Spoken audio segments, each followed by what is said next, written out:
What's up YouTube? Welcome back to another video on the KTM Adventure 250. So in this video I thought that I'll talk about the touring capabilities of this motorcycle. One of my favorite motorcycle for long distance touring. So yeah, let's get into the topic directly. So I've already made a touring review on the Adventure 390.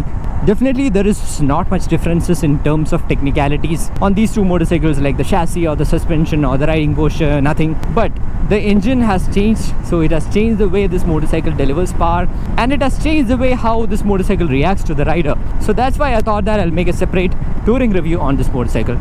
So first thing to talk about is the cruising speed. So as I mentioned in my detailed review itself, this motorcycle is potential enough to do a cruising at a speed of 120 km per hour, topping something like 130, 135. But I'll be limiting myself to something like 90 to 100 km per hour because of the slight buzz that I get on the foot peg. So on the cruising speed, I'll say that 100 km per hour is a very nice cruising speed, and also at the speed you'll have great stability on the motorcycle. Even though the motorcycle is very light, I don't really feel that the motorcycle goes super light at the speed of 100 or 120 and all. So it is confidence inspiring because of two main reasons. One is the suspension is slightly onto a stiffer side when compared to other ADVs in the segment, but it stays really good in straight lines, and the braking on the motorcycle is like really nice. You have absolute confidence.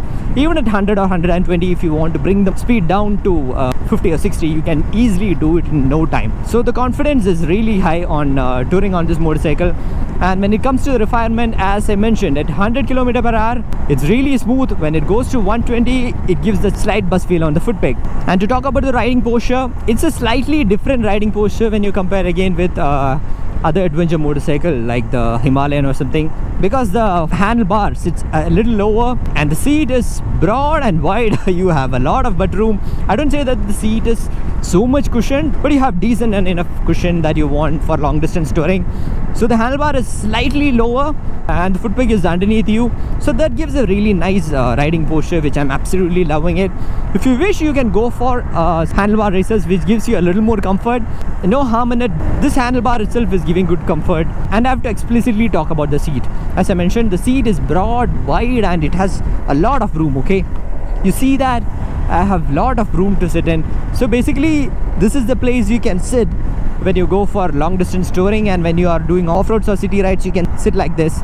So you have a lot of room to play with. Even for your pillion, the seat is wide and comfortable, and the positioning of the foot peg is in a really nice place. It is not going to give any knee pain or anything for your pillion.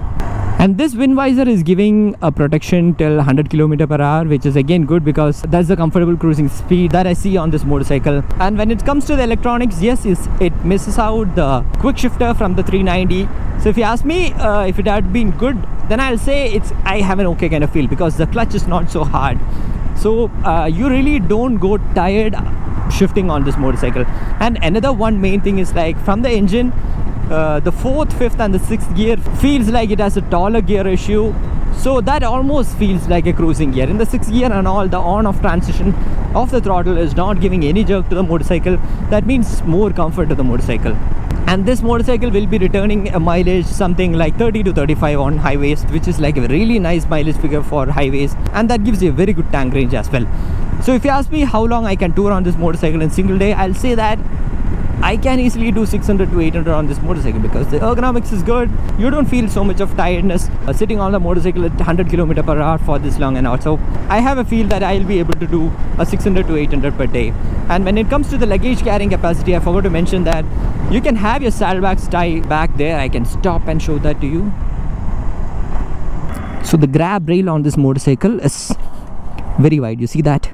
So you can tie your saddlebags here. If you want a pannier setup also, you can utilize these bolts and have your luggage rack, and you can have your pannier setup. So in that way the luggage is sorted.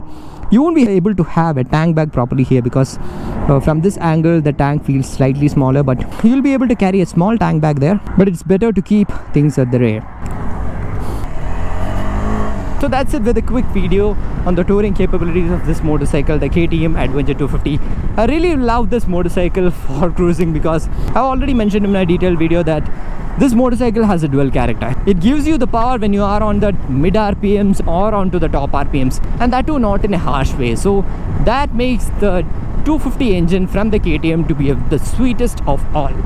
And coming onto this platform, I'll truly recommend if you are someone who is looking for a motorcycle for long distance touring, especially for highways and some amount of off-roading, that too with pillion. So that's it with this quick video on the touring capabilities of the Adventure 250. I hope you like this video, and as always, show some love in the form of likes and comments. See you in the next video. Until then, bye bye.